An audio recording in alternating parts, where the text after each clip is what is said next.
Rick, on the oil side, when you look at the past opportunities like this that you've pre-positioned yourself for, how excited are you right now about the oil industry's prospects on a scale of 1 to 10? Is this a five? Is this a nine? Is it a three?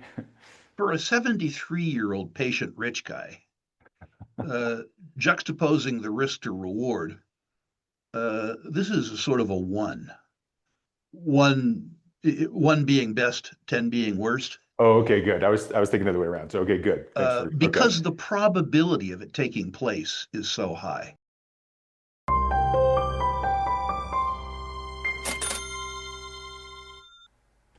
Welcome to Thoughtful Money.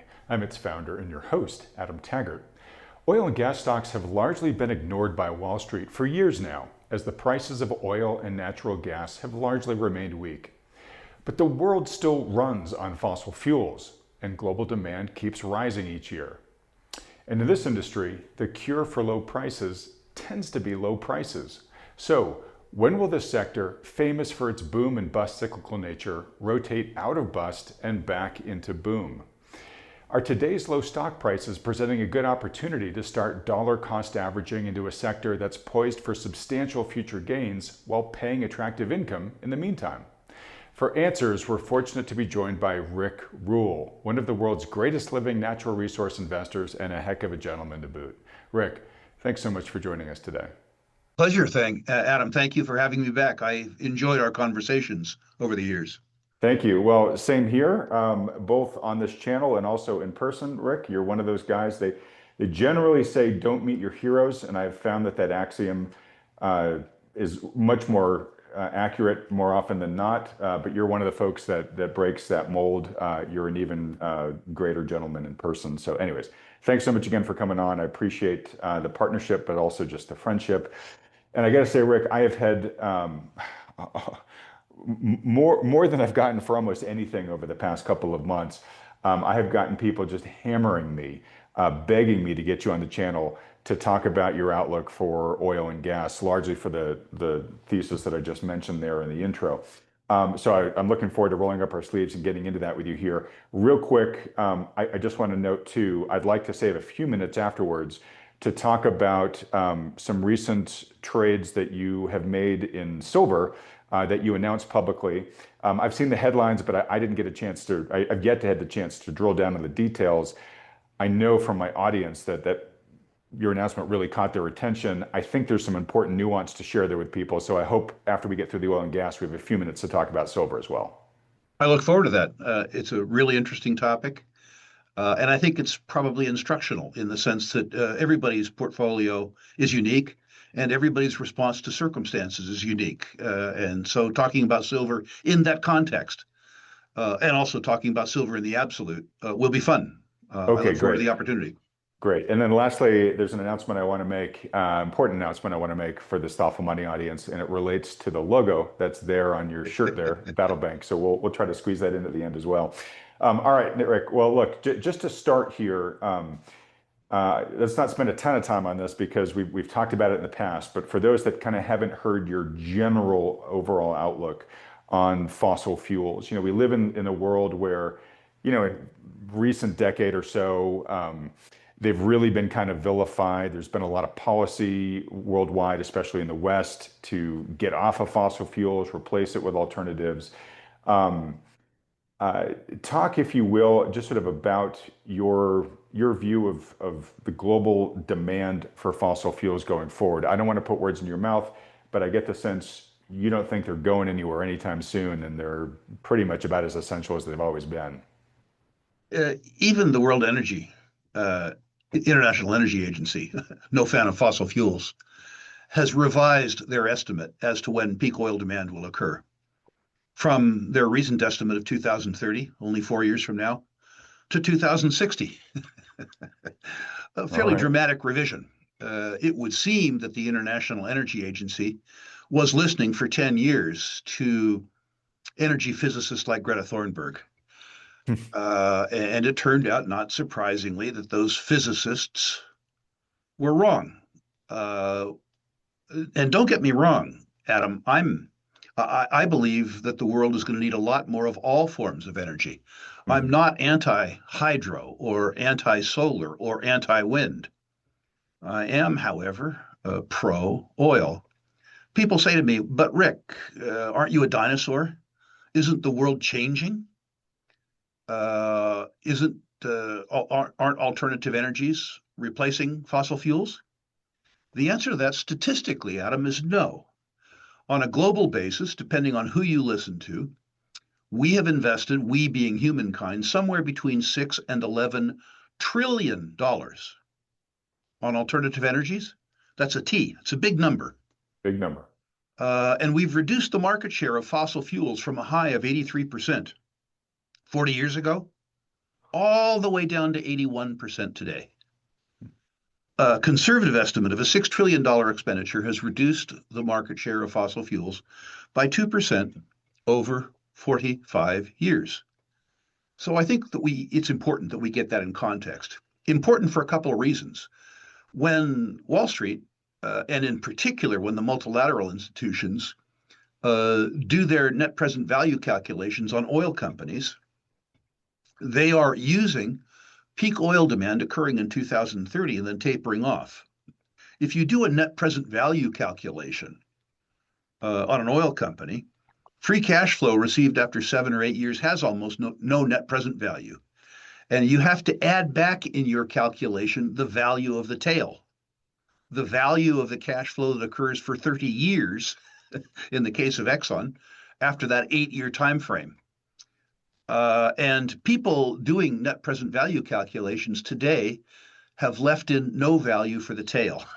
And the Wow. tail is enormous, truly, truly, truly enormous. At the same time, uh, this vilification of the oil industry has made the oil industry's cost of capital go up. Hmm. The oil companies are selling for less than they're worth, and very big lenders are exiting the oil and gas space. A combination of low oil prices and relatively expensive capital has meant that many oil companies are deferring sustaining capital investments in favor of returning cash to shareholders. Shareholders like cash, but they ignore the fact that that cash return now is coming from what could be called cannibalization. It is Of future estimated, production, yeah, right? it's Yeah. estimated that on a global basis, if you include state-owned firms, that the oil industry is underinvesting in sustaining capital by between $1 and $2 billion a day. Wow. A day. In a capital intensive business, if you starve the business for capital, over time you cannibalize the business. The industry is living off capital investments a decade ago. Now, we could get through 2026, 2027, some in 2028, uh, cannibalizing what is a fairly fat industry. But in the out years, 28, 29, 30, this underinvestment really, really, really comes back to bite. That's precisely why the oil industry experiences the booms and busts that you say. Hmm. Because what you said in the outset, pardon me, which is that the cure for low prices is always low prices, is very, very true. At $55 oil, a bunch of the production types that led to the US production curve, these shale basins, as an example, aren't Hmm. economic. So they don't get drilled. When you produce down the standing inventory of producing wells, there's nothing to replace it until you repeat the process. So you have periods where the oil price lurches from, say, $50 to, let's say, $90. And we are coming into, I think, in the next 3 or 4 years, a situation exactly like that. The opponents to my point of view say, Rick, you are ignoring a bunch of things. You are ignoring the fact that Venezuela, Trump just changed the world in Venezuela. Hmm. Well, first of all, he didn't. He just kidnapped their thug. There's a bunch of sub thugs that are still in power. Nothing changed except for that the thug in chief and his wife is now in custody. Yes, we stole some of their oil on the high seas. We may continue to do that. But in order for Venezuela to recoup their former production levels, one would estimate it would take 50 or 60 billion dollars and several years. And as the CEO of Exxon said last week, he knows a bit more about oil than our president, by the way. Venezuela, in its current circumstances, is uninvestable. So it'll be tough to raise that 50 or 60 billion dollars. Maybe Trump will take it out of our federal surplus. Who knows? And then people say, well, what about Russia? Or what about Iran? Those are two countries that have had desperate cash needs for 5 years, which means that they are among the worst culprits in deferring sustaining capital investments. To the extent that the politics of either stabilized, and I'm not a geopolitical analyst, so I'm not going to tell you what the probability of that is. It would take years to restore their domestic production capabilities, given the cannibalization that has occurred in both countries. In Persia, for politically expedient domestic social spending programs, in Russia for war. The variable in the world has been U.S. shale production. And there, the situation's nuanced too. I hope your listeners will pay attention to this next part. At $60 oil, with current interest rates, it is estimated that the U.S. industry has drilled 85% of its tier one locations, which means that with today's technology and today's cost of capital and today's fiscal regime in the United States, 85% of the locations that have driven Americans' production gains have already been drilled. Now, certainly, if technology improves, particularly around recoveries, well recoveries, more locations that are currently tier two locations become tier one locations. But given the status quo, given $60 oil, which is higher than the quote today, with today's interest rate and today's cost of capital, we have drilled 85% of our tier one locations. The longer that oil stays below 60 or 65, the lower our ability to maintain the U.S. production at its current level becomes. And make no mistake, over the last 15 years, the U.S. has been the world's swing producer. We've gone from being the largest oil importer in the world to being an oil exporter as a consequence of the shale drilling. But the shale drilling at $60 oil is past its prime. It's important that people understand that. Will this... And Rick, sorry to interject, but how important a signal is it to you of what you just said that Harold Hamm has no active rigs right now? And just for folks know, he's been basically drilling in Permian, I think it is.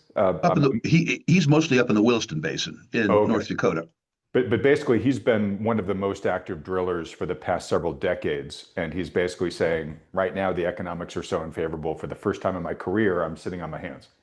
That's correct. He's traditionally run 15, 20 rigs simultaneously. Right now, he's running none. What he's saying is that at $55, he doesn't earn his cost of capital drilling locations. He's decapitalizing. Make no mistake, he's raising cash, biding his time. He knows for sure that the cure for low prices is low prices. And he understands better than anybody how the conjunction of technologies has enabled the current boom and how you need either lower cost of capital or higher prices or a new technology cocktail.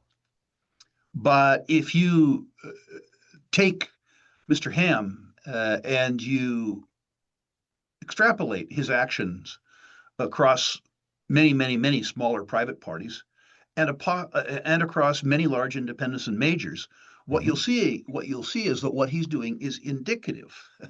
It's not limited to him. The U.S. rig count, the number of active rigs in the lower 48, has fallen like a boulder off a bridge. As I say, this doesn't necessarily impair our production in 2026 or 2027. But if you don't drill for 2 years, which is what we're doing in the United States, The impact in the out years is dramatic, and you can't bring that production online quickly. In other words, you can't decide to start drilling and have production materially increase in 3 months or 4 months or 6 months. You will remember, Adam, after the precipitous price decline that we experienced during COVID, when the oil price went briefly to zero and Mhm. set out at $20, we had a complete hiatus in drilling in the United States. And the consequence of that, the aftermath of that, was $90 oil. That's the way it works.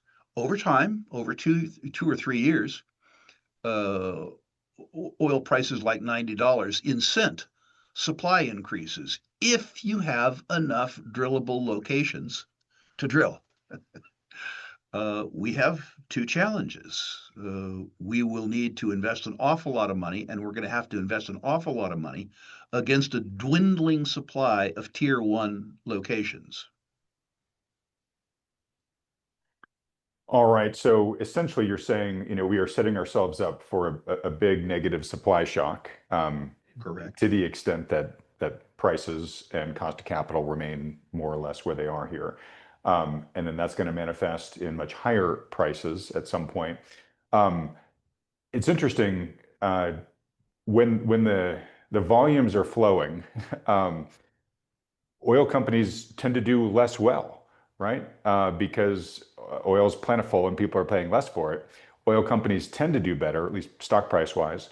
And correct me if any of this is wrong, but when supply gets tight and we have to pay a lot for it. So are you anticipating that when the supply shock arrives and the price of oil spikes as a result of it, that today's oil and gas companies, oil companies, their stocks will be worth more when that shock arrives? Yes, but Okay. you need to confine your purchases today to companies that are making the required sustaining capital investments, to companies that aren't cannibalizing their ability to take advantage of higher prices. Great point. Paradoxically, the market is favoring companies who are cannibalizing themselves and paying high dividends and buying back stock. So Wall Street is buying precisely the kind of companies that will underperform in the scenario that I've envisioned. You need to confine your purchases to efficient companies that are making the required sustaining capital investments so that when the oil price rises, they will have the production to fully take advantage of that circumstance. And I would suggest, I haven't done the work statistically, but I would suggest that probably only 10 to 15% of the oil companies on the investable horizon are maintaining sustaining capital investments. Some of these companies, Adam, are making so much money based on historical capital investments Hmm. that they can at once be generous with their shareholders on a current basis and still make the sustaining capital investments. That's really sort of the trifecta. Okay. And is this correlated with the size of the company? Do you have to be a big company to be doing that, or is this uh, opportunity up and down the size stack? Ironically, you don't. I advise a private family office, as an example. Now, by mortal standards, they're pretty big, but they're no Exxon. This family has been active in West Texas for 100 years, and they are at once living very well. No questions as to what they might have to have for breakfast, Hmm. while at the same time, uh, Investing for the future. investing for the future. And that goes all the way up to Exxon, which is treating its shareholders at present very well, maintains a fortress like balance sheet, and never mind is making the required sustaining capital investments. They're investing billions of dollars in new projects in Guyana while buying Pioneer, a different producer, for $60 billion to increase their number of proved undeveloped locations in the Permian.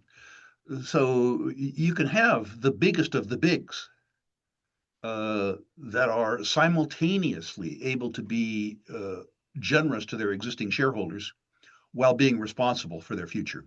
Okay.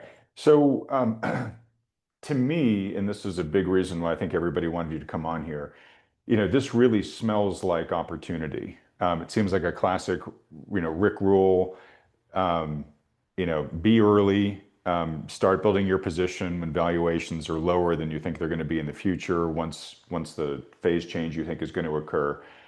But it almost sounds like it's even better than the normal Rick rule. Like I remember you out there talking about uranium, right? Right. And you were early on that, but man, were you right when the ship arrived. But you didn't get paid to sit in uranium, right? Where here, some of these companies, as you said, are still paying you really attractive dividends while you're dollar cost averaging in and waiting for the phase change. That's a great point, Adam. Not this uranium market, but the one before it, 1998. I was 4.5 years early. If you're 4.5 years early at an 8% discount rate, you're not early, you're wrong. Hmm. So you have to consider the time value of money. Uh, if you get paid a nice dividend, you discount most of the time value of money. If you put together, as an example, a package of the better Canadian producers, you're admittedly taking, by the way, Canadian political risk, which is high. But you have an average dividend yield of around 6%. If you're using an 8% of cost of capital, that 6% dividend amortizes away most of the discount, Hmm. which is a much more attractive circumstance than the circumstance that I faced either in my uranium trade or in my silver trade, where I ate the whole time value of money discount, Right. in both cases being 2 to 4 years early. Uh, the other thing is, Adam, that I think is worth noting, the oil and gas business is a better business than the mining business. I was brought up in the oil and gas business, so I have an affinity to it. But in the oil and gas business, we always talked about return on capital employed. There were years in the mining business when we prayed for return of capital employed. It is a bigger business, it is a better business, and it has, on average, higher quality people.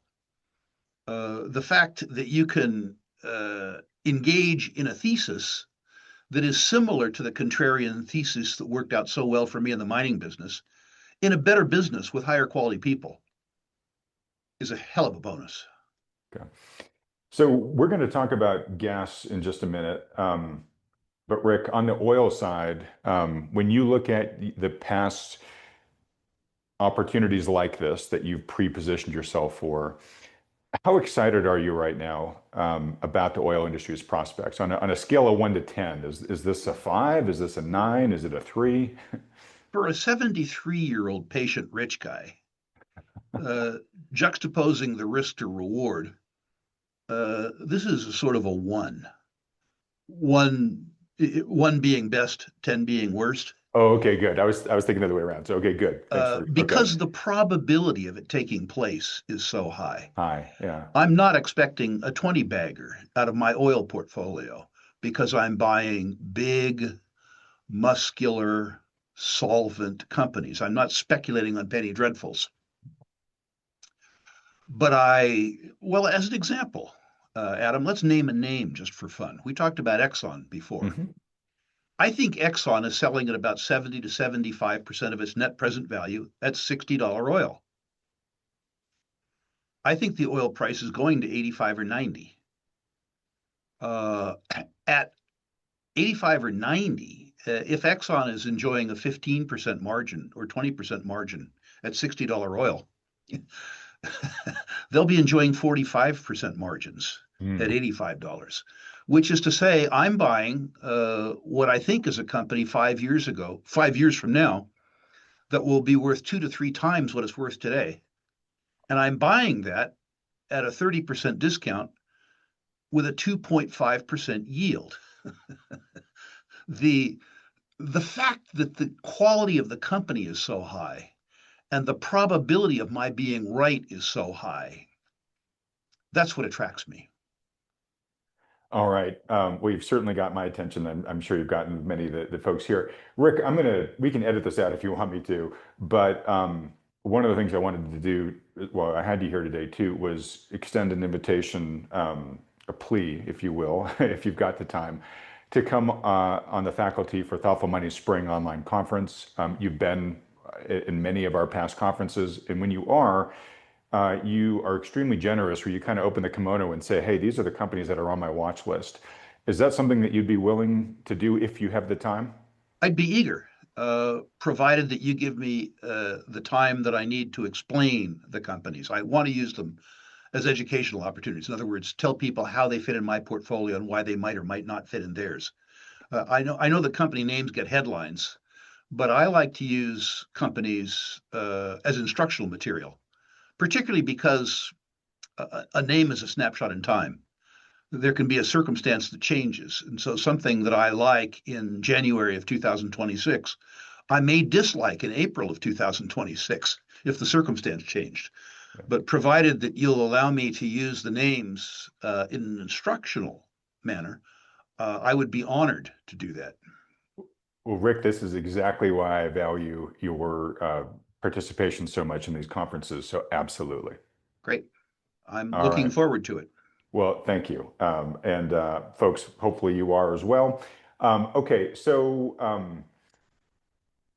I want to switch over to gas just because, I mean, Rick, I could talk with you for 4 hours here. I just need to be respectful of your time. Is there anything else about the oil opportunity that's critical to discuss that I haven't thought to ask you about yet? One thing is the possibility of the development of new technologies. This hasn't occurred yet, but the boom in US production that we've enjoyed in the last 15 years is really the consequence of the conversions of several technologies: horizontal drilling, measurement well drilling, three-dimensional seismic, and pressure pumping, fracking. We have reached, I would say, at $60, the limits of our ability to continue to increase production with that cocktail of technologies. Mhm. That being said, we are very lucky in these shale formations if we extract 10 or 12, perhaps a high of 15% of the hydrocarbons in place. If we can develop some technology which allows us to do a more thorough harvesting of the oil in place, then the circumstance that I describe, the opportunity that I describe goes away, replaced by a new opportunity, which is to Right. say that people who own these assets can produce them more efficiently. Great. So But the this would be circumstance, another shale miracle. It would just be using a different technology than the cocktail you just correct. described. Yeah. And it might not be around harvesting more of the reserves. It's just that that looks like the most low-hanging fruit to me. Hmm. And that's where the big guys, the Exxons and the Chevrons, are spending most of their R&D dollars today. But that could be the wild card. The other thing on the negative side is the probability that the level of government theft, which is to say taxes, royalties, fees, increases. Uh, Adam, as you know, and your listeners might not want to hear this from me, I believe government's basic job is to steal, and they're pretty good at it. And they always like to steal from victims where their theft is disguised as being in the public good. Hmm. The Greta Thunbergs and the Angela Merkels and the Bidens and the Trudeaus of the world have done a wonderful job vilifying the oil industry. Right. Remember, I Uh, just left California, which has the highest gas prices in the nation and is losing all of its oil companies right now. Governor Gruesome is, in particular, he's particularly odious. Let's just say that. The California voters are beginning to get what they wanted, good and hard. Okay, so actually, let me just ask you this on that part. So, look, I mean, government's hand in the cookie jar will probably always be there. But I Yep. am curious, under the Biden administration, there were a lot of regulations and, additional non-market costs that were put into the oil industry. Trump has been very vocal about saying, look, I'm getting rid of all that and it's drill, baby, drill. And, I'm going to be the oil industry's best friend. Um, is there a material difference in the government, money extraction in this industry between the current administration and the past one, or is the theft just taking a different form? Mr. Trump is a cheerleader for the oil industry. Hopefully, he's reflective of the changing mood of the electorate. I note, however, that he is no less voracious in his demands for cash, which is to say that he hasn't proposed anything like increasing the oil depletion allowance or lowering the royalty rate. In other words, while he says kind things, he still steals what he feels is his due. What has changed is the mood at the top in the regulatory agencies. I have a Which has long gotten time, better, right? much better. I have a long time friend in the Bureau of Land Management, an agency, among others, that's regulated me my whole adult life. And this is a guy that I would consider to be an intelligent regulator. And he said, Rick, you have 2 years. In prior administrations, the directive from on top was obfuscate, delay, slow. Now, the view from on top is get the lead out. Drill, baby, drill. So, to the extent that you are going to do exploration or development in the United States in mining or oil and gas, we sort of feel like we have 2 years to get things started. In the oil business, that's going to be constrained because $50 oil isn't sufficient incentive to maintain the drilling pace that Mr. Trump would like to see us maintain. Right. And at a point in time when the price recovers to the extent that we would have an incentive, one wonders what the political circumstances are that we will face at that time. Right now, if you want to get final approval for, say, a permit from the Permian Basin to the Gulf Coast, notice that that's in Texas, in a favorable local jurisdiction. Yep. You can do it. If you want to get approval for a natural gas liquefaction facility or a processing facility, you can do it.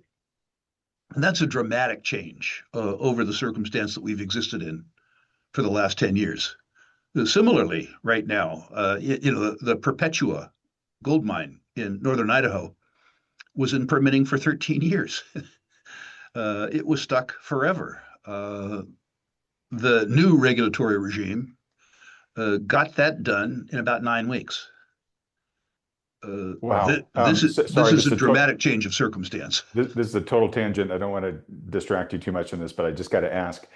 And I'm for the Resolution mine, the copper mine in Arizona that's taken what, like 30 plus years to get permitted. Is that getting fast tracked now? I don't think that there is opposition to the resolution at the federal level, which there was. But remember that the United States is a tripartite jurisdiction. You have federal, state, and local agencies, and any agency, any level can take lead agency status with the concurrence of the others. Resolution still faces challenges in Arizona, and it still faces local challenges. So despite the fact that the challenge on the top, at the top of the top, has disappeared, resolution still faces challenges. Now, this is an absurdity. This is a copper mine that is bordered by copper mines. It is in a politically stable jurisdiction, which is to say the United States, in fact, in Arizona. It borders a town that has copper miners in it. There's power to it. There's water to it. There's roads to it. There's rail to it. And by the way, copper is on our critical metals list. Right. This is one of the largest copper deposits on the planet, over 1 billion tons of material, and it grades 1.5% copper, more than three times the average grade worldwide. If we're actually concerned about providing electricity for Americans, never mind providing electricity for 1 billion poor people on Earth who have no access to electricity, we're going to need a lot more copper. And resolution is a really, really, really high quality solution. Like I said, I don't want to get distracted on it, but it is so fascinating. I'm just wondering, Rick, is there a longer discussion about resolution to be had at some point with you? I would be happy to have a longer discussion about resolution, and I would be happy to invite the owners of Resolution, BHP and Rio, to see if they would come on. It might be because of the politics of this that they would duck it, but the development officer of BHP, Catherine Raw, brilliant woman, is somebody who I've known and worked with for 15 years. And I would love to try to get her on your show in conjunction with me and talk about the lessons to be learned from Resolution. That would be fascinating and a huge honor. So, Rick, I'm gonna tell you that I'll reach out to you afterwards to Great. explore that further with you. But folks, if you'd like to see that discussion, let us know in the comment section below. I don't want to promise that I can deliver her. That'll depend on the politics of this within BHP. I can tell you this, Yeah. if I'm able to deliver her, she's an absolutely brilliant human being, dead honest. She was on the Sprott board with me, or rather, I was on the Sprott board with her. She's a superstar, and there's nobody better to talk about all of these issues with than her. She also doesn't share my somewhat maverick political point of view. She's much more mainstream, so she would probably be kinder to the politicians than I would be. She would be a useful counterpoint to my sort of rabid libertarianism. All right. Well, gosh, folks watching, if there's any way that Rick and I can make this happen, we will. And thank you for being game for that, Rick. I'm so excited by this. All right. I've got to rest myself from that topic. I want to spend the rest of the hour more talking about it with you. Let's turn it over to gas. And gas, I mean, I'll let you educate us in any way you think best, but just real quick, I'll note, gas a little bit different story than oil for a bunch of reasons, but one big one right now is AI and the electrical production capacity of the nation, just here in the US, but I think this is true elsewhere, is now becoming like a sovereign top priority. And it seems that yes, there may be some fuels that'll help in the longer run, nuclear, et cetera, but in the near term, it's really going to be gas that's going to be doing a lot of the heavy lifting here. So there's that tremendous amount of new demand that may be coming online. And secondly, just to sort of show that gas can be boring until it's not, in the past 48 hours, I think we've seen natural gas futures explode by what? By like 35% or something like that? Yep. People don't need gas until they do. I heard from Callie Farnham that they're going to have 30 inches of snow in Memphis. Whoa, almost 3 feet in In other Memphis. words, much of the country's cold. Yeah. And it turns out that the words of the big thinkers aren't of much use when you're cold. When you flip the switch, you want the heater to work, Right. and that requires gas. Now, the truth is, with or without AI, gas is on a march. At the same time that the oil prices declined, the gas prices increased. You and I started talking about this 4 or 5 years ago, Adam, where we said the cure for low prices was low prices. Yep. For a while in West Texas, because gas is a byproduct of oil drilling, oil producers were paying to dispose of natural gas. In other words, the price of natural gas was subsurface, pardon me, sub-zero. Mm-hmm. Now gas And is a what? lot of flaring, as people see with the Yep, aerial yep. images of the gas fields. Yeah. That incredible supply led to an amazing amount of infrastructure construction. Liquefied natural gas gathering systems, gas Mm-hmm. transmission systems. We invested billions and billions and billions and billions of dollars. At the same time, the German chemical industry effectively relocated to the US Gulf Coast. Mm-hmm. So we're using a lot more gas. I suspect in gas that one could say the easy money has been made. The hate trade is gone in gas, but the infrastructure that we have in place is going to serve the natural gas industry for the next 20 years. Uh, the debottlenecking that has occurred, the ability to get the gas from where it is in the Rockies, in West Texas, to where it's needed, either on the Texas Gulf Coast or out to California, or in fact in LNG vessels to China and Mm-hmm. Europe. That's behind us now. That capital investment's been made. And so we've put in place the structural bedrock of demand for natural gas for the next 20, 25 years. All right. And sorry, in your continued answers here, it seems like, especially under the new Trump administration, given that we've created these sort of gas superhighways that didn't exist before, we are now using this as a big carrot out there in our trade negotiations with other countries and really trying to wrest countries away from relationships on Russian gas and things like that. Um, how material is that? Like, how much additional demand do you see coming from, you know, international players going forward for US gas? I think the beauty that U.S. resources have is not Trump. It's the fact that we have the deepest oil and gas infrastructure in the world. We are the most reliable, the most stable suppliers. I have had people in Asia tell me that they would rather have a $5 US contract than a $4 Middle East contract Hmm. because when they contract gas from the US, they get it.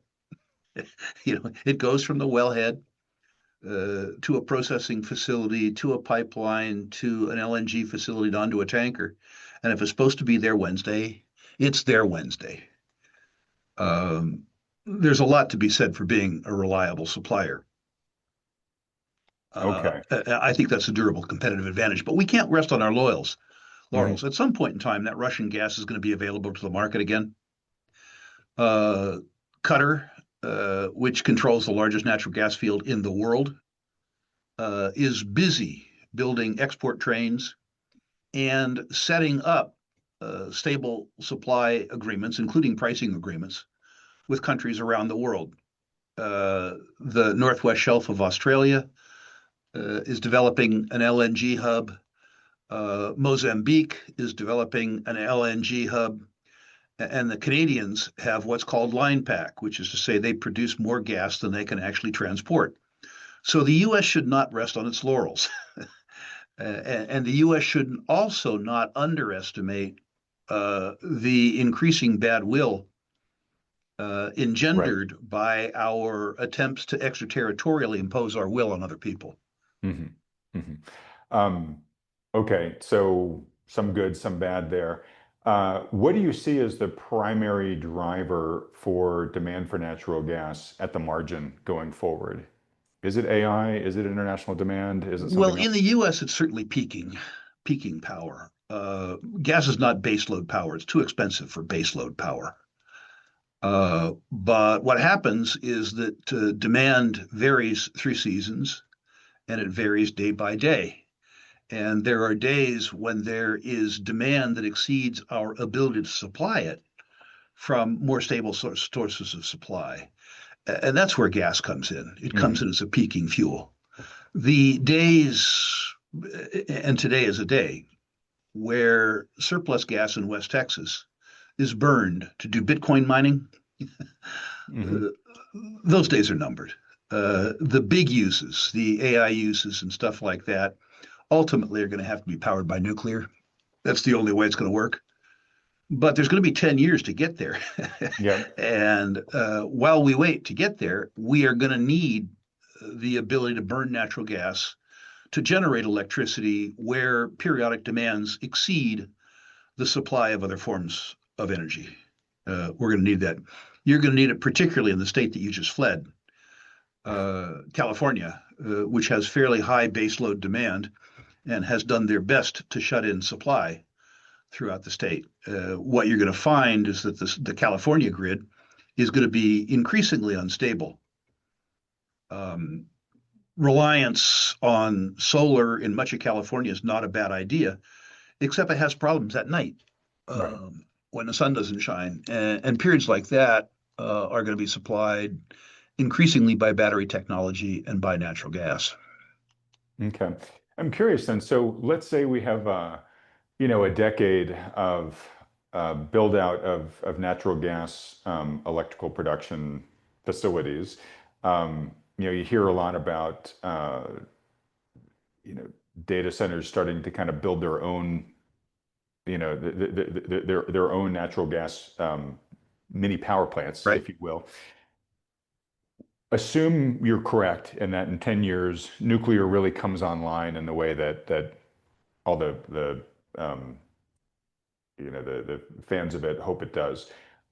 What's going to happen, do you think, to all this natural gas, sort of temporary data or temporary electrical production infrastructure? Will it be repurposed for something else, or will it just kind of rust out there in a mothballed state? Oh. It is estimated by people smarter than I, they're right or they're wrong, that global energy demand will double over the next 25 or 30 years. Hmm. In the United States, we tend to look at this as a California-centric problem or an American problem. But the truth is that the world needs more of all forms of energy. Remember, too, that natural gas isn't just used for energy, it's used for petrochemicals.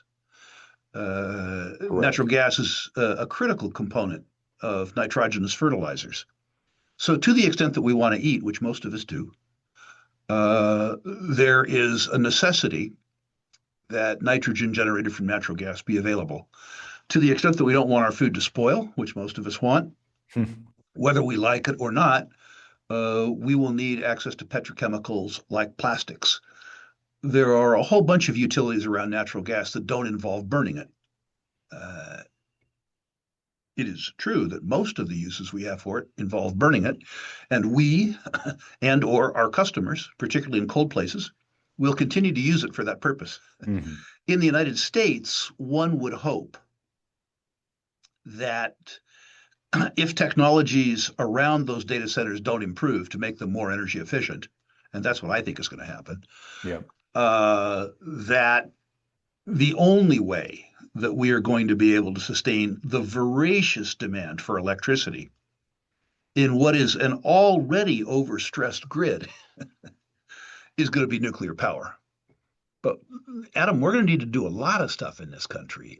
We've made a political decision uh, to favor things like wind and solar. That's okay, except for when the sun doesn't shine and the wind doesn't blow. Right. It has been estimated, interestingly, by CITIC, the Chinese Sovereign Wealth Fund, that the United States needs to invest $8 trillion in upgrading their electrical grid Hmm. to get the power from where it is to where it's needed. As the grid becomes interdependent, what happens is that the grid itself becomes a battery. You can move the power from where it isn't needed to where it is needed and use Right. it more efficiently. But we haven't invested in the grid substantially since 1950. Right. And True energy of a demand. lot of our other infrastructure as well, bridges, roads, all that type of stuff. But absolutely, yeah. So, we're going to need to do that. And teach our kids to go into the trades. And if we really, really, really do build out the data centers without technologies that make data acquisition and generation more energy efficient, the only way out is a nuclear build out or a coal build out. Those are the only two choices. There's nothing else that works. Okay. You've seen the same chart I have, Rick, that shows the energy production capability of the US and Europe, which pretty much flatlines over the past couple decades. Right. US slowly rising. But then you see China, and it's almost a vertical stick, right? And they're Yep. like, I don't know, two and a half, three times the production we are right now. Um, do you expect that gap to close as the US gets real serious about this, or does China have a sustainable competitive advantage here? I don't know that, well, they have an advantage. I don't know how sustainable it is. Hmm. Chinese energy demand is going to continue to grow because there's still 150 million people in China in rural penury. Hmm.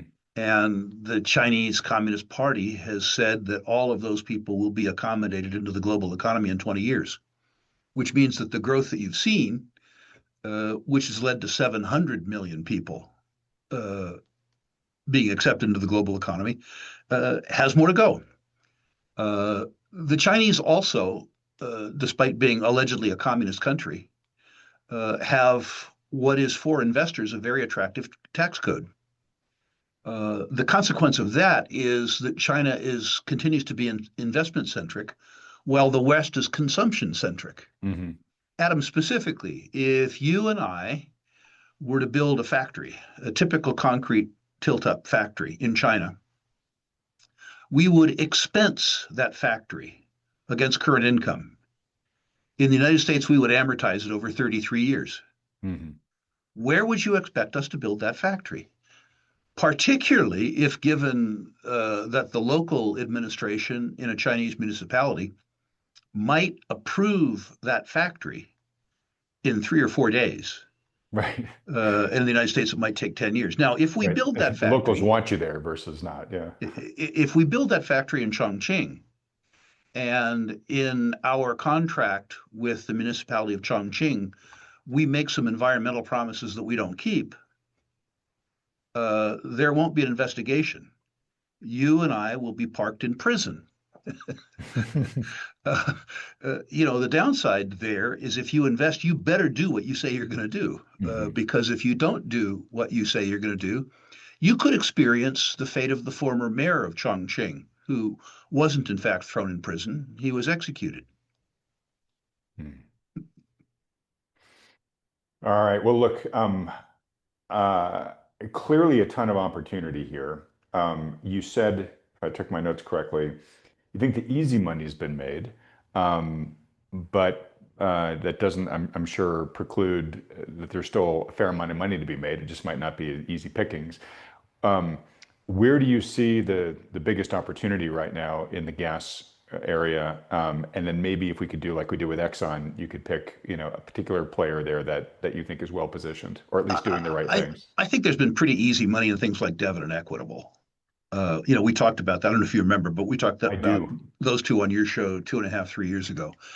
Uh, the infrastructure investments have now been made to utilize the resources that those countries control in an annuity-like fashion for 20 years or 25 years. Equitable is a play on the Marcellus Shale and the northeastern part of the U.S., the Marcellus backing Canadian gas out of that market. Wonderful, wonderful, wonderful opportunity. Nothing in their way.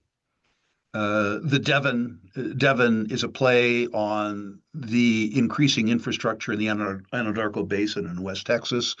Those investments have been made. Those companies will be free cash flow machines literally for the rest of my life. Um, in those periods of time when the gas prices spike, and they will, you'll get spikes in the share price. Normally, the right thing to do when you experience a spike in a share price is to take it. But for those who just want to sit back and clip coupons for 20 or 30 years, those are great names. Right. And every portfolio needs some of that. For investors with better risk tolerance, political risk tolerance, I think you need to go north of the border. I think that the Canadian oil and gas producers, particularly the gas producers, while they expose you to more political risk, expose you to a lot more upside. They have many more proved undeveloped locations than we do, to the extent that they get rid of the political obstacles to exporting Canadian gas. There's just tremendous upside. Yes, they have names. Peyto, Peyto, Birchcliff are the two premier gas-centric names, but there are other names too. Tourmaline, which is an oil and gas producer. Canadian Natural Resources, which is sort of a grab bag of Canadian oil and gas assets. ARC Energy, ARC, which I believe to be the best managed mid-tier oil and gas company in North America. Freehold Royalty, there's a bunch. This is not for people who aren't willing to take political risk. Got The it. Prime Minister of Canada, despite being more pragmatic than his predecessor, has said that all of his financial decisions will be made from a carbon prism, which Okay. is not something that's friendly to the oil and gas business. Okay. My And hope is I that was he's going to ask you about that. So what is it? Different guy, same boss, something like that. I mean, it's pretty much a similar policy to the previous Trudeau his administration.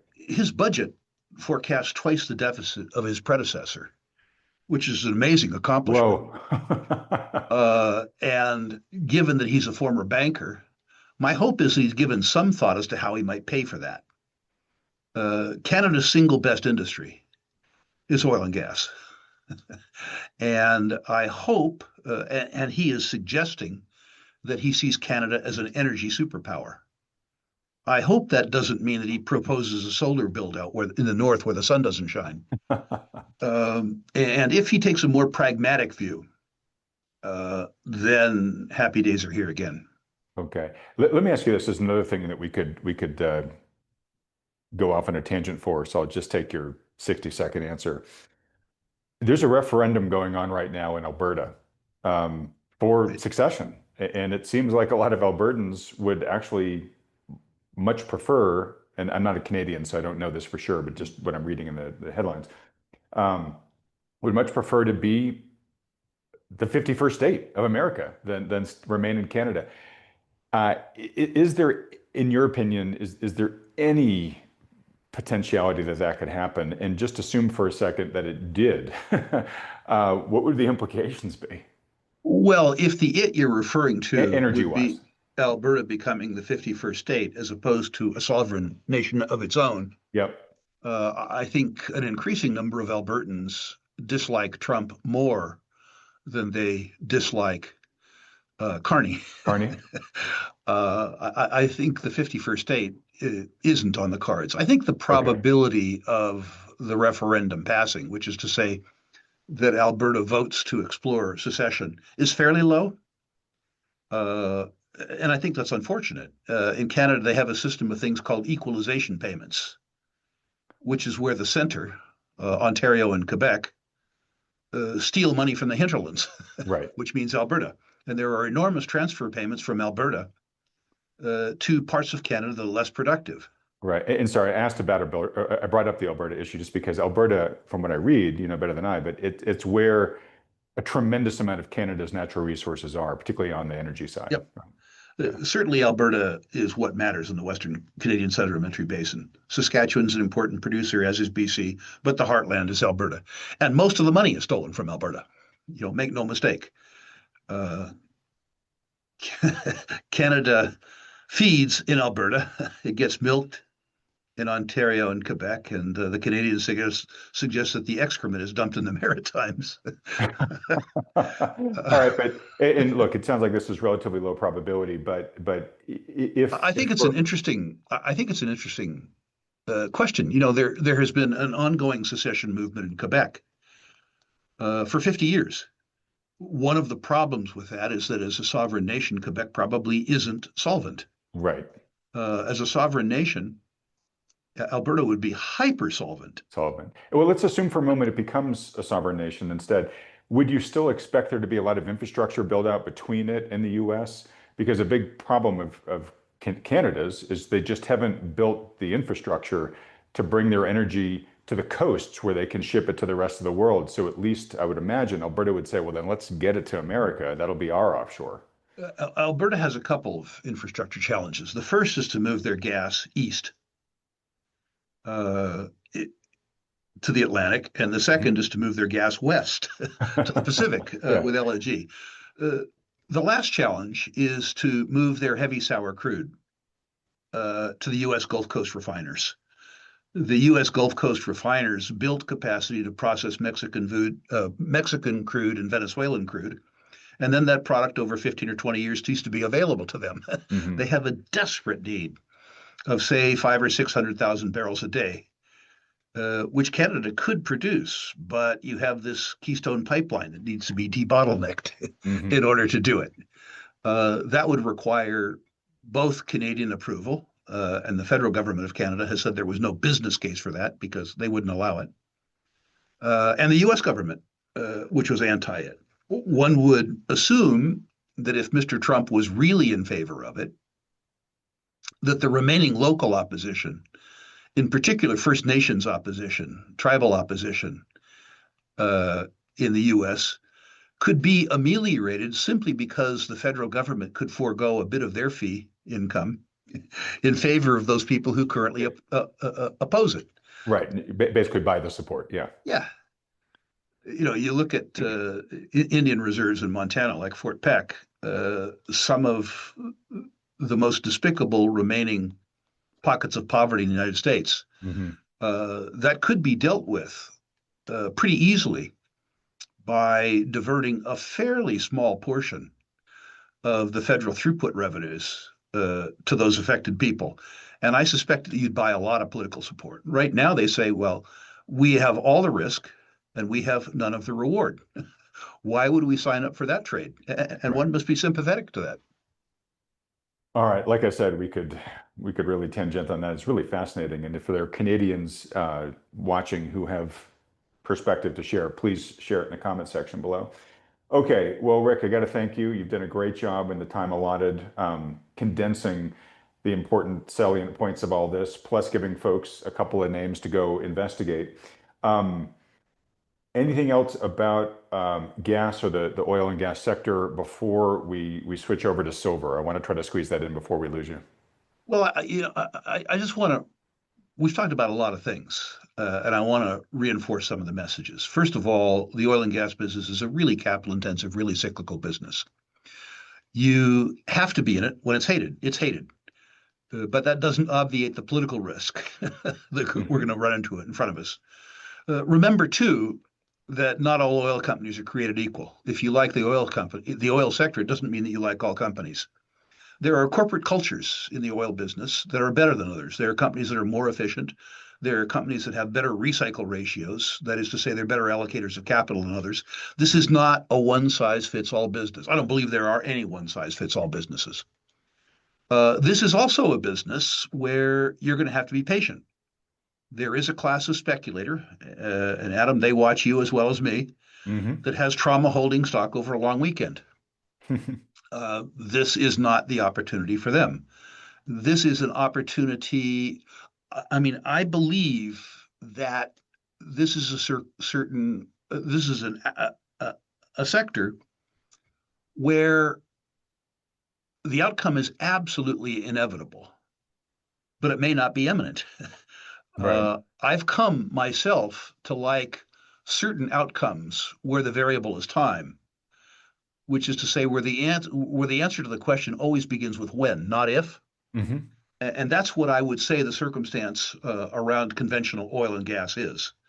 But the people who are listening to me, wondering whether or not to take advantage of that, need to ask themselves how tolerant they are for an uncertain outcome with regards to time. I have become very comfortable with that. Hmm. Being patient in markets where I compete with people who are impatient is responsible largely for my outperformance. So, but other people need to ask themselves whether or not they share that patience and persistence. That is a great point, which I totally share. It's again one of the reasons, folks, why I think everybody should benefit from at least talking to a financial advisor because all those conversations start with helping you better understand what type of investor you are. So really important. And Rick, I'll just say, as somebody who has been a student of yours, um, I have seen your success with this approach, and uranium is a great example of that, right? Um, just this morning, I knew you were coming on. This just doing my normal morning ritual of just checking my accounts and stuff like that. Most of my financial wealth is managed by professional advisors, but I do have an account that I keep and manage myself, and that one's been heavily in natural resource companies, really heavy in precious metals mining companies. And for many years, it has not performed all that great.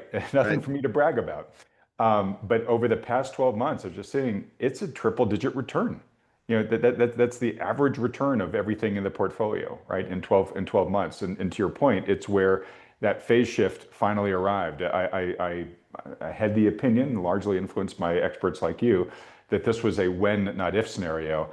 I just had to be patient enough for the when to arrive, right? And so I can just say personally, I have benefited from the approach you're talking about. But yeah, it might not be for everybody. So you as an investor have to figure right. out whether that's appropriate for you or not.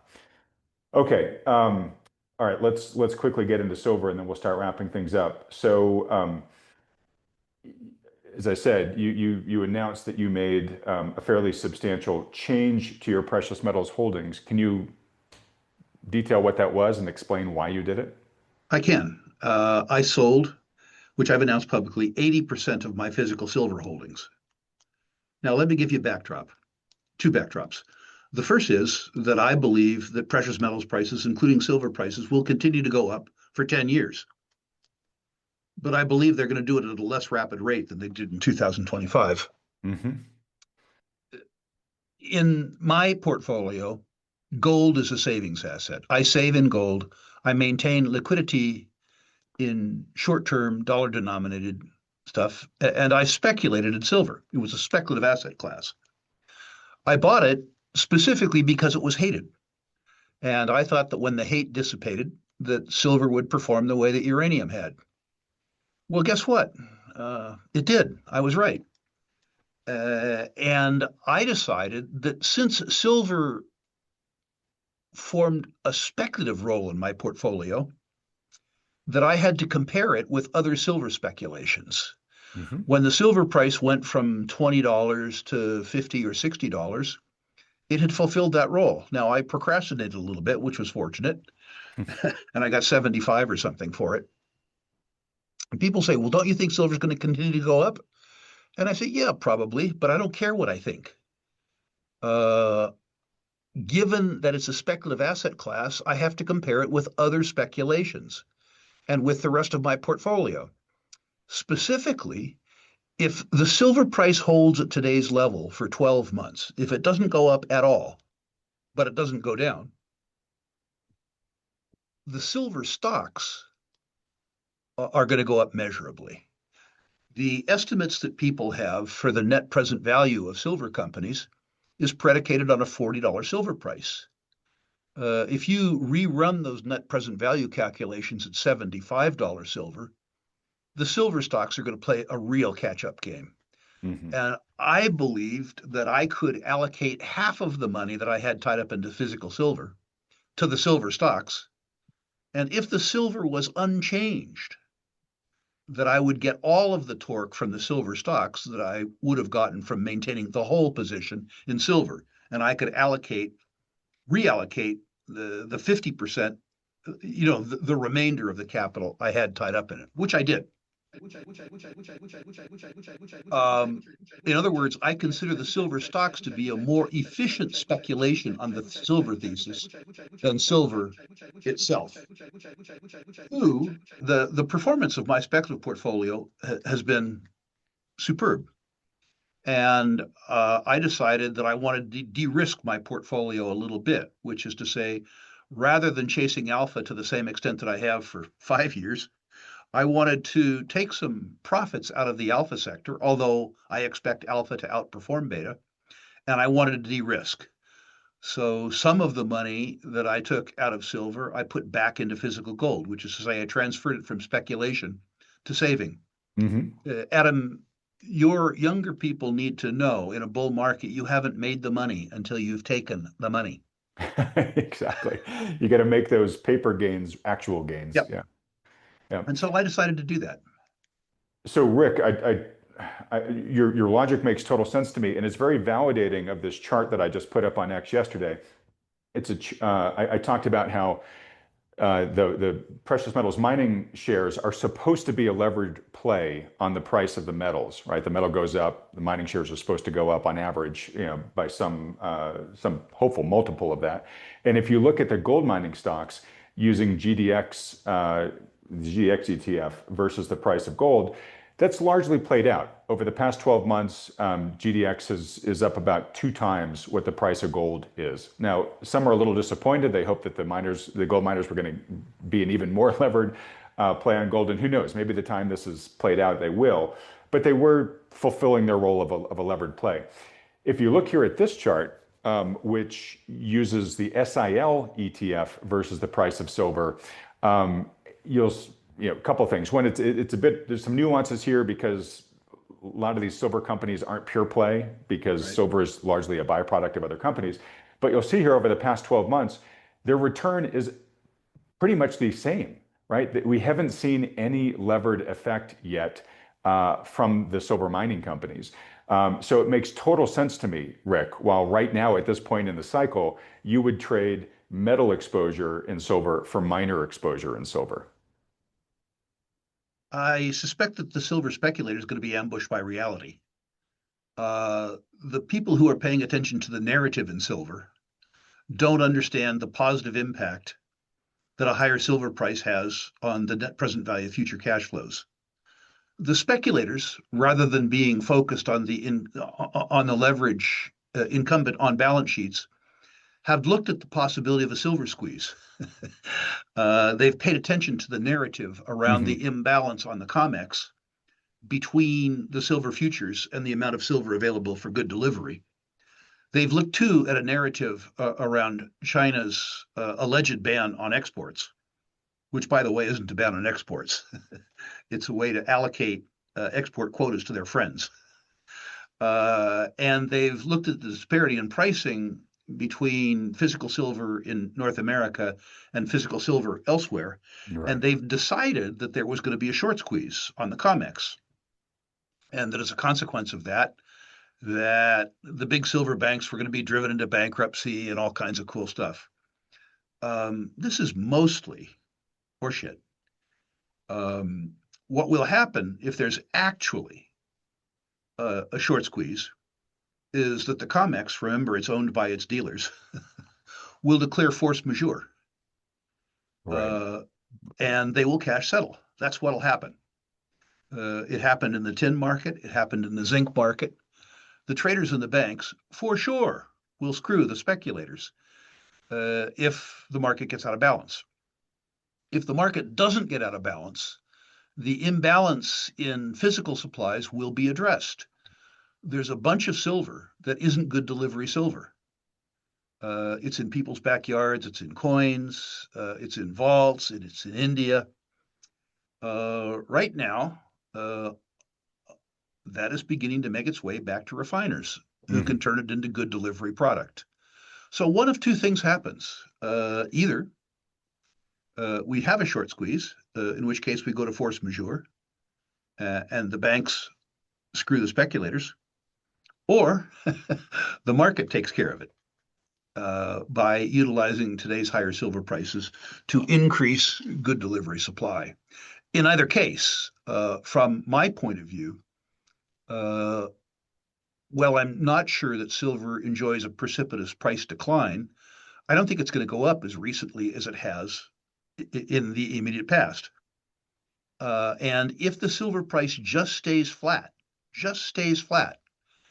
I think that the high quality silver equities can generate 50 to 100% price gains in an environment where the silver price just stays flat. Just stays flat. And to be clear, I think you said you sold at 75. So could silver even come down from 93 or so where it is today to 75 and you still see this Yeah, appreciation? I mean, oh, absolutely. Yeah. And I have no idea if silver is going to go to 105 or 75 or 60, nor does anybody else, by the way. Right. People have all kinds of opinions. I've watched that for 50 years. What I know for sure is I don't know.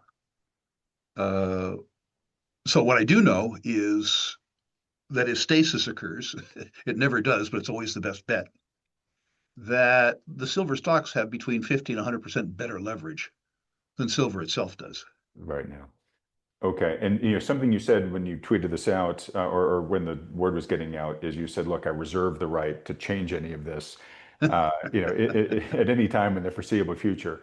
So I appreciate you sharing your logic for why you've done this because developments might happen in the next couple of weeks, Right, or you might change this all right, again. right. Yeah. And obviously, folks, that's another reason to go see Rick when he comes on at the spring conference in March. Okay, Rick, I got to wrap it up here for your sake. Thank you so much for giving us so much of your time here. Um, Last major question for you, but we'll keep it quick. We might have mentioned this the last time you were on the channel, but just in case we didn't, and I'm not sure we did because I can't remember if Battle Bank had received its final regulatory approval or not, which it now has. And you guys are in the process of actually now starting to service client accounts. I want to make the official announcement that just as Thoughtful Money has officially endorsed financial advisors and an officially endorsed precious metals solution with Andy Schechtman's Miles Franklin, Battle Bank is Thoughtful Money's officially endorsed banking partner. And the reason why I stick my neck out and put my brand at risk for this is so many of the audience here is always asking me, hey, Adam, do you have, a solutions provider to recommend in these areas? And, banks are generally like the cable companies. I mean, almost nobody likes their bank. And the fact that you've created a bank really with the viewer of this channel in mind, it's really for people who are like the viewers of this channel in mind, makes this an easy decision for me, Rick. So anyways, I want to make sure folks realize that if you want to talk to Rick and the folks at Battle Bank about their solution, just go to thoughtfulmoney.com/bank. So I want to make sure that URL gets up there on the screen. There's a little form you fill out, it takes you probably 15 seconds, and then the folks at Battle Bank will be in touch with you. But Rick, what should folks know about the current status of Battle Bank as you guys are finally starting operations? Well, after almost 5 years in application, we decided to clear the regulatory logjam by buying a bank, which is what we did. Okay. We bought And you had something told us you called, were going to. I mean, that was all part of the yes, plan. Yeah. yeah, we bought something called Stearns Bank of Uppsala, Minnesota. So we actually are banking for the fine folks in Uppsala, Minnesota. We are also banking nationally for a select few accounts like mine. The idea being that we break in the bank systems with our own money before we try it with yours, Adam. Hmm. Wanted to make sure that our deposits got deposited, our checks cashed, our wires wired, all those kinds of things. We're going to roll out nationally February 17th, beginning with our wait list and our shareholders. I'm delighted to say that we haven't wasted the 5 years in application. We have 20,000 people who have told us that they want to do business with us and told us specifically what products and services they want to access. Why is our bank different than your bank? The first thing is that our bank is prudent. We are not going to employ excessive leverage. We're not going to have a mismatch between deposit duration and loan duration, like Silicon Valley Bank or First Republic Bank. In other words, our bank is not going to go broke. It's run by a couple old men who've been in the banking business for 45 or 50 years.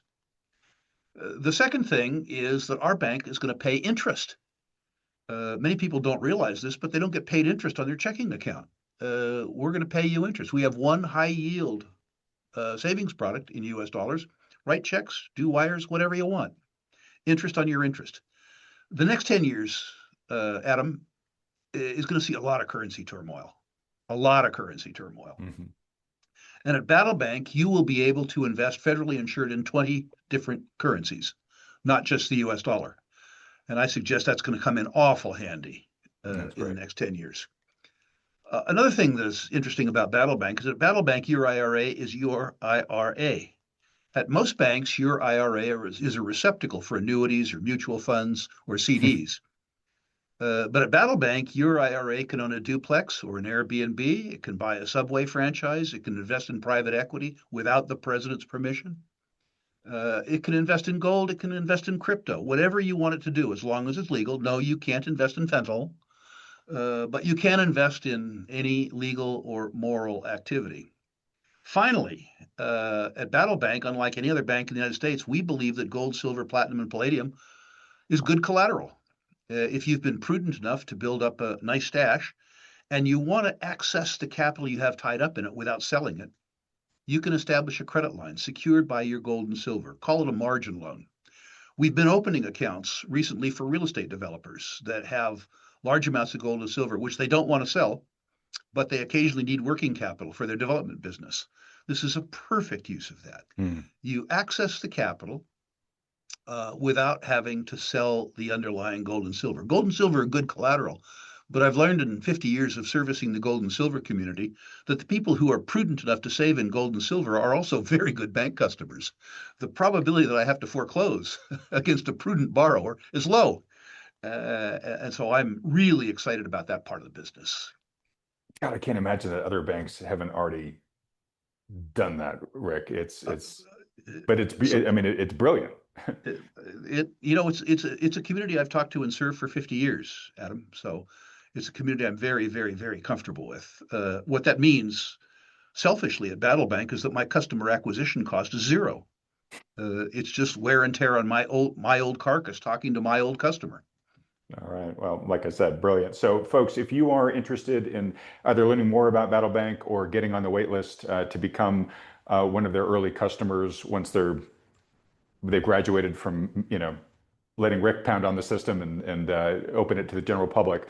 Again, just go fill out the very short form there at thoughtfulmoney.com/bank. Rick, I can't thank you enough. You're such a you're just such a national treasure, really, in the natural resources investing industry. Your generosity with your just deep expertise is unmatched, and it's such an honor to have you come on the channel here. And I so appreciate you being willing, especially when I put you on the spot unexpectedly, to come speak again at our spring conference. And I think folks are going to really appreciate that. Well, I'm eager as opposed to willing. Thank you for the interesting conversations. Thank you for the friendship that we've enjoyed. I look forward to participating in your conference. Same here. And speaking of conferences, you've been kind enough to invite me back to your symposium in July. I don't know if you're yet signing up tickets for that, but if so, where should folks go to learn more about it?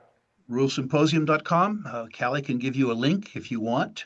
July 6 through 10 in Boca Raton, Florida, or via live stream from the comfort and convenience of your own home.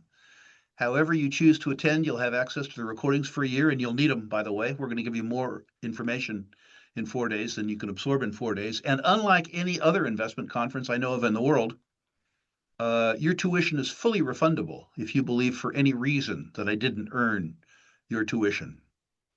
All right, folks, I can say from having been there, it truly is a fire hose of just the highest quality information. And one of the things that's I particularly appreciate about it is everyone who's there is handpicked by Rick. So it really is sort of like sitting down for 4 days with Rick's inner circle. So go, if you're interested, go check out rulesymposium.com. All right, well, in wrapping up here, folks, please show your appreciation for Rick and all of his generosity, and just leaving everything on the playing field like he always does when he comes on by hitting that like button and then clicking the subscribe button below if you haven't yet already, as well as that little bell icon right next to it. We haven't started officially promoting the spring conference for Thoughtful Money. We will start it soon, but we do have a link up there if you want to buy your tickets now and lock in the prices from the fall conference. Still TBD if we're going to have to raise prices or not this spring, but if you go to thoughtfulmoney.com/2026, you can buy your ticket for the spring conference at the last fall price, so you'll get zero inflation. Lastly, as Rick said many times, investing in this space, one, you really got to understand who you are as an investor, and then you've really got to understand what type of approach makes sense for you given your current situation, your goals, your risk tolerance, etc. So highly recommend that you work under the guidance of a good financial advisor when trying to figure out how much exposure to have to these spaces, which particular companies to go after, because as Rick said, these companies are not created equally. Highly recommend that you work with a professional advisor that takes into account all the macro issues that Rick talked about, but also has experience investing in the natural resources space. So if you've got one that's advising you in all this, great, continue riding them. If you don't, or you'd like a second opinion from one who does meet that criteria, then consider scheduling a free consultation with one of the firms that Thoughtful Money endorses. These are the firms you see with me on this channel week in and week out. To schedule one of those consultations, just fill out the very short form at thoughtfulmoney.com. As a reminder, these consultations are totally free. There's no commitments involved. It's just a free service these firms offer to be as helpful to as many people as possible. Rick, I cannot thank you enough. It is such a privilege and an honor to have you come on this channel repeatedly and share your expertise with this audience. I can't thank you enough. Thank you, sir. I look forward to our next visit.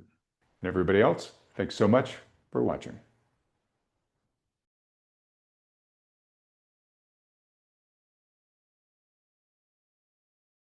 The point is, we're seeing lots of silver that is being accumulated by the central banks. That's $2,225,790,000 worth of silver has come into COMEX. In the first week or so of the month, Russia, China, Saudi Arabia. Let's not forget about India, who's bought somewhere between 600 and 800 million ounces over the last 5 years. That's more than is on the COMEX and the LBMA combined. Most of the public has zero idea that there is a massive drive going on for gold and for silver. First week of September, you're seeing nearly $4 billion worth of metal stand for delivery. But this is what we've seen every single month. Now, we've always been an importer of silver. Not always been, in fact, never, to my knowledge, been a net importer of gold. Both of them together signal a bigger move, a bigger trend. Central banks are quietly stockpiling huge amounts of silver, with Russia, China, Saudi Arabia, and India leading the charge. Saudi Arabia has made small but notable purchases of silver via ETFs recently, which may signal a shift in behavior. China has bought 21 metric tons of gold so far this year, 2025. It's part of their strategy to diversify away from the dollar and align reserve assets with their global status.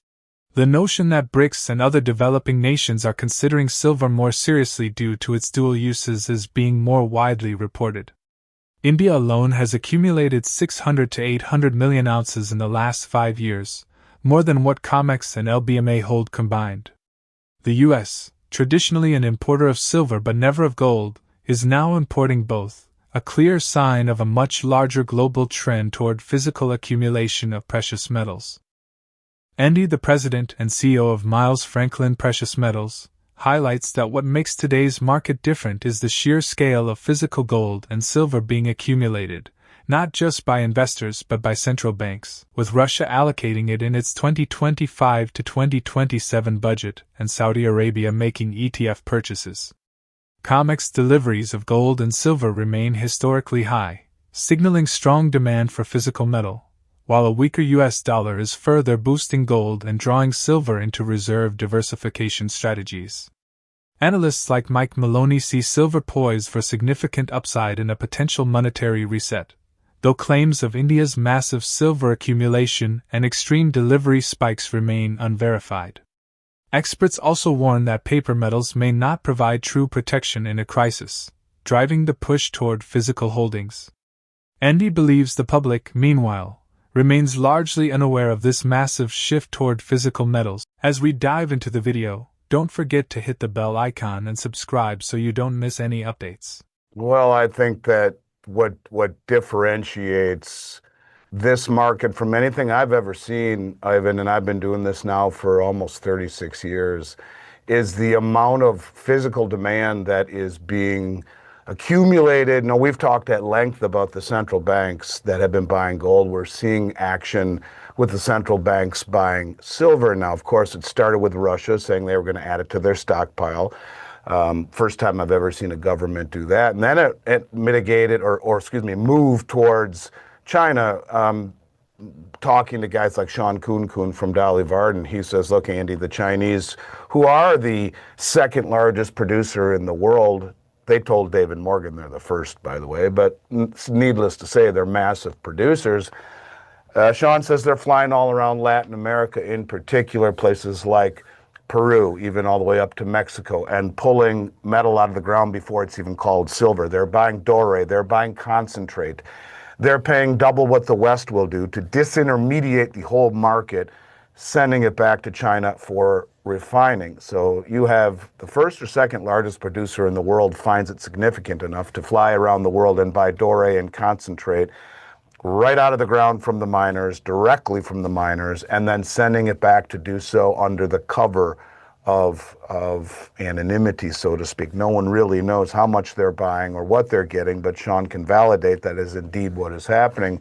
You look at the Central Bank of Saudi Arabia. Disappointing as it may be that they bought huge amounts of SLV, maybe one of the worst products I've ever seen ever in my career, because just as a side note, the short position right now in SLV is 53.97 million shares, wow. Which is it's grotesque, it's ridiculous. And remember what the prospectus said, BlackRock said, there could come a time when there's not enough silver to cover those short positions, buyer beware.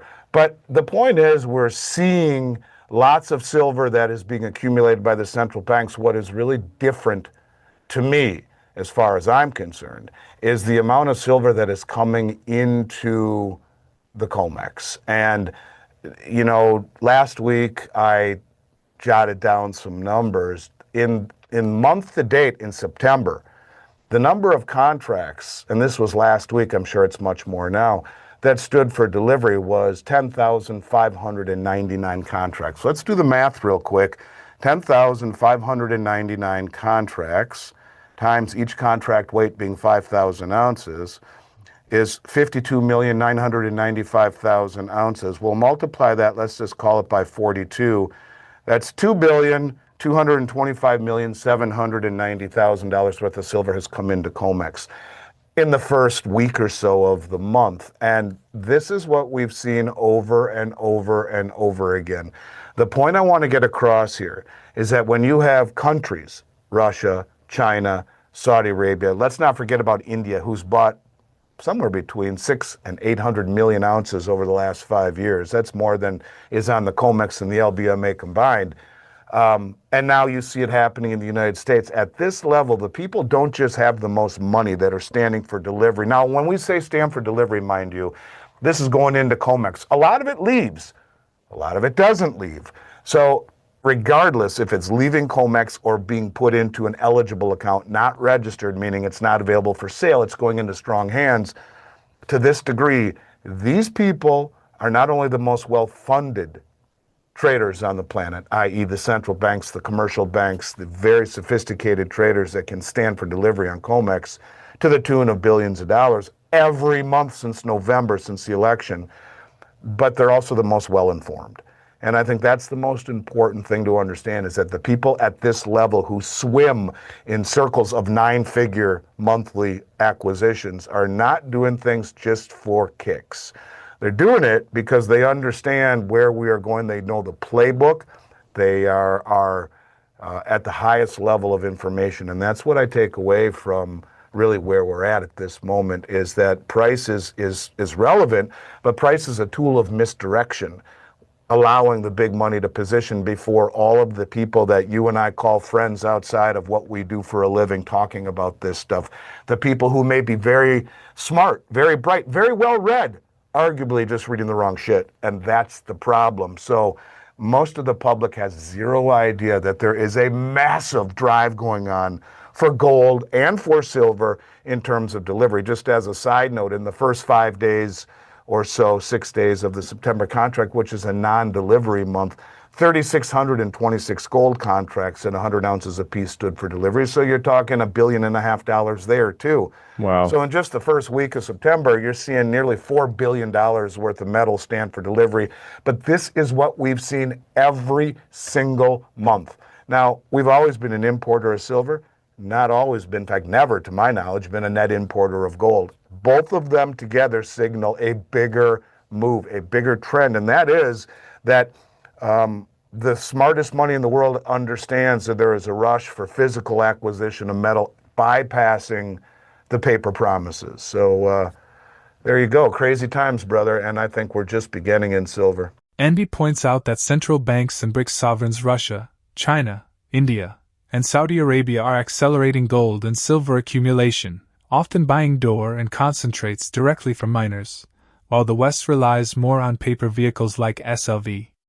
Russia confirmed BRICS talks on a new precious metals exchange with its own pricing, clearing, and auditing, reducing reliance on the Western system, while silver is gaining traction as a reserve asset, with reports of Russian buying and Saudi Arabia making first ETF-linked silver purchases.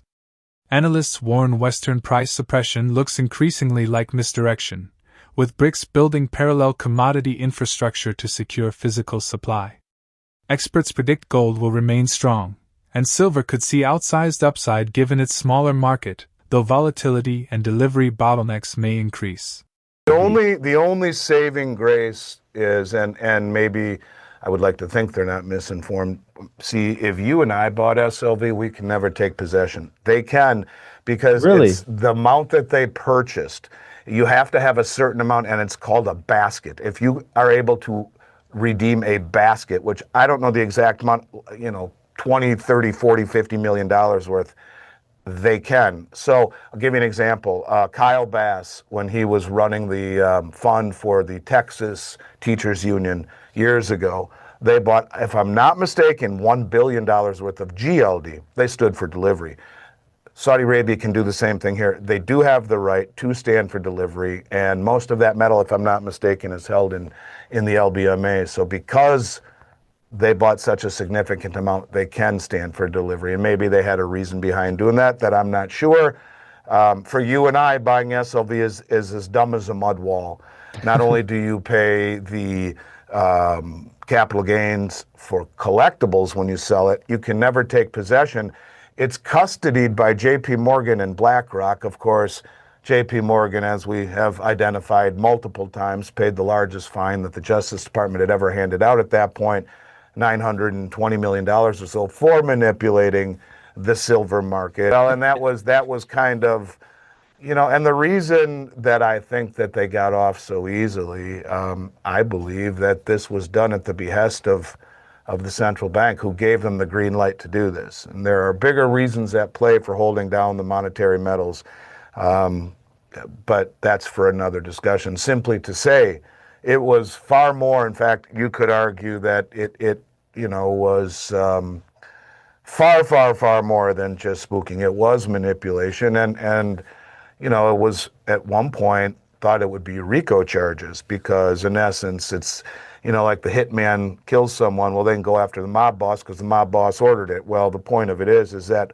who up the chain of J.P. Morgan understood this? Is it just the head trader, Michael Nowak, who was the sacrificial lamb that was put in jail for a couple of years? Or, I don't know. The point of it is that this is something that you can only manipulate a market, Ivan, for an extended period of time by pushing it in the direction that it is going. And I've been doing this for almost 36 years. Most of the time, the world didn't want gold and silver. They wanted U.S. bonds and U.S. stocks and real estate. They wanted what was, when things got scary, there was a rush to the dollar. What is happening now is that the big money around the world has become motivated, coordinated, and sophisticated, and they understand what's happening. The big money around the world largely being, when I say that, I'm talking the BRICS countries, in particular Russia, China, now Saudi Arabia, India. All of these countries understand, and they have been using the spoofing or the manipulation or the suppression of the metals market against us. In other words, hold the paper price down in the West, and then go all around the world and drain the supplies, especially off of exchanges around the globe that don't affect the price. The price is set in the West, so if you smash the price down on paper here and then buy it up there, and there, boy, that works out well. And they're smart enough to see the big picture. That's what they're doing. And then they go as far, and just ask yourself, the second largest producer of silver in the world, the largest producer of gold, don't sell an ounce. They fly all over the world and buy gold and silver in doré, which is a crudely refined bar, in concentrate, which is a byproduct of it, right from the miners, which completely disintermediates the amount and disintermediates the market and the commercial banks. They're thinking 2 or 3 steps ahead. They're playing 3D chess, we're playing checkers. So I think that this is something that is being used against us without saying so. They get it. I'll evidence it this way. I've spent a lot of time talking about the BRICS, and the BRICS grain exchange is something that is under development. And I listened to an interview about the guy who's running it a year ago, and he said, we here in the BRICS produce and consume in the global south more wheat than they do in the West. Yet we have no control over its price because that is controlled on COMEX. But with the development of the BRICS grain exchange, that will change. Now, Wow. They understand what we're doing with the precious metals, with the base metals. All of the things that we have suppressed for various reasons are now being used against us. It's jiu-jitsu. The premise being you use your opponent's leverage against them. And this is exactly what's happening right now, man. Will central banks' increasing use of silver lead to a structural revaluation to that of gold? What potential effects may the establishment of a BRICS precious metals exchange have on shifting global pricing power and diminishing the importance of Western markets? If you enjoyed the content, please like this video, subscribe to the channel, and press the bell icon for timely updates. We appreciate your support, and thank you for being with us.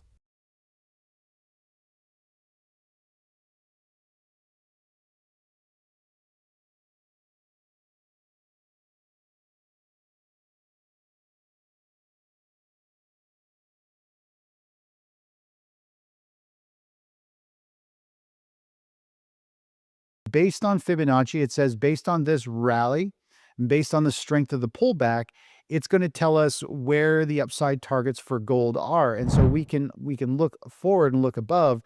Gold has the potential here to run to $3,722, and it can go all the way up to about $4,100. So if we look at that, you can see that's a 20+% move.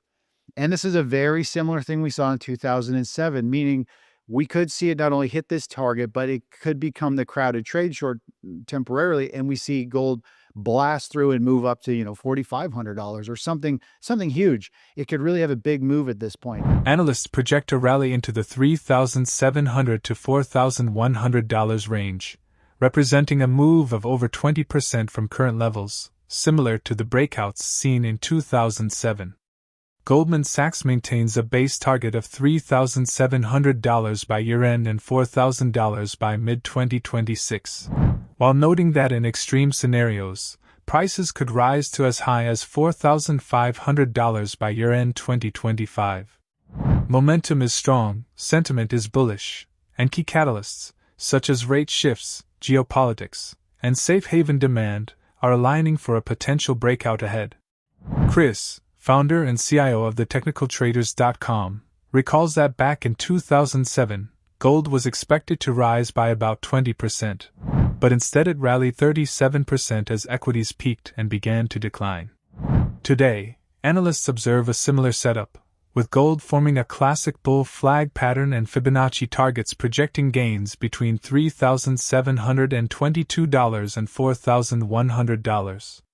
If momentum builds and the trade becomes crowded, some forecasts suggest gold could even overshoot toward $4,500. Should equities weaken, history indicates gold could surge even more strongly, with silver and mining stocks likely to follow.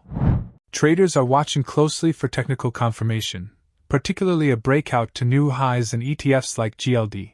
Meanwhile, physical gold buyers are steadily accumulating, seeing it as insurance before a significant breakout. Once gold truly takes off, physical supply could become scarce as investors with access keep it locked away. That's why many prefer to stack and store gold now before a potential perfect storm drives demand through the roof and makes it nearly impossible to acquire at any reasonable price. Before we examine the video, please click the bell symbol and subscribe to receive updates on our latest uploads. We always value your thoughts and feedback. This type of scenario, gold actually had an upside move, a measured move in 2007, just as the stock market was putting in a significant top, which I think is close to where we're at right now. Gold should have rallied 20%. Not only did it rally 20%, but it blew past it and went up 37%. And so right now we have a very similar chart pattern. Gold, if we flip back to the chart of gold, has this, I love to use Fibonacci extension, Fibonacci theory. If you don't know it, you have to look into it because it's in everything in the universe. But more or less, it tells us where the upside targets are. Now, based on Fibonacci, it says based on this rally, based on the strength of the pullback, it's going to tell us where the upside targets for gold are. And so we can look forward and look above. Gold has the potential here to run to $3,722, and it can go all the way up to about $4,100. So if we look at that, you can see that's a 20+% move. And this is a very similar thing we saw in 2007, meaning we could see it not only hit this target, but it could become the crowded trade short temporarily. And we see gold blast through and move up to, $4,500 or something huge. It could really have a big move at this point. So Yeah. I like gold. It has this giant bull flag pattern. I'm waiting for an extra, like a discretionary trade, just a side trade that if gold starts to break out to the upside, I want to get long and play this move because I think it'll be a very quick move. I think it'll be very strong to the upside. And if you compare what happened in 2007, if we were to just scroll forward, Right. we saw the stock market fall 20% and we saw gold shoot up 37%. And I believe we could see something similar. If we were to fast forward this, we would see, the stock market potentially top out and start to sell off, and gold just keeps going higher and takes off. So that's an opportunity. This is a very rare type of setup that's unfolding. And I think one of the key things for, short-term traders is if we look at the price of gold futures here, and I think this is very important for people to understand, is gold did break to some new all-time highs on the futures market, but that's not what I follow when it comes to trading gold for a trade. I like to look at any gold, physical gold ETF, GLD or whatever. If we zoom in on the chart price action, you can see we never did hit new all-time highs back when futures did. So I'm really looking for gold to break above, when GLD closes above 1750 more or less, I'll be like, okay, you know what? This is it. This bull flag is breaking out, and probably we got chaos in the stock market. This will be kind of the play for gold. So gold has got huge upside potential, and I think it'll bleed over to silver and miners as well. I think the people who take physical gold are extremely savvy. They have a ton of cash because they're buying it. I think it's very smart to be loading up on physical gold because there's gonna, I think, eventually be a time, Daniela, when gold is shooting through the roof. Nobody can get their hands on physical gold. It'll be like impossible to get because anybody who has access to it is just buying it up. It's not even getting out to the public. I think getting your hands on it before, obviously, it rallies and potentially we're in a perfect storm for gold and silver to explode to the upside. Um, I think getting your hands on is important. That's what I do. I collect physical gold. I just store it. I keep stacking it. I think I don't really do gold for a trade. This Right. gold trade I just mentioned to you is like, I'll jump into an ETF. I'll play that move as a trade, but I do accumulate physical gold. I keep it stored away and I want to have it in hand. So people accumulating the physical, taking massive delivery, I think they're just really savvy investors saying, hey, if this does take off, they want to make sure they have it because a lot of people will want to buy it. And there's a lot of ways to buy gold and you actually don't really own it. There's a lot of different ways that it's done, that you might not actually be able to get it if you really did want it. And the whole world is all fighting for it. Silver continues to shine, but with volatility, as the iShares Silver Trust ETF is up about 33% year-to-date in 2025, drawing attention from options traders who are capitalizing on elevated implied volatility.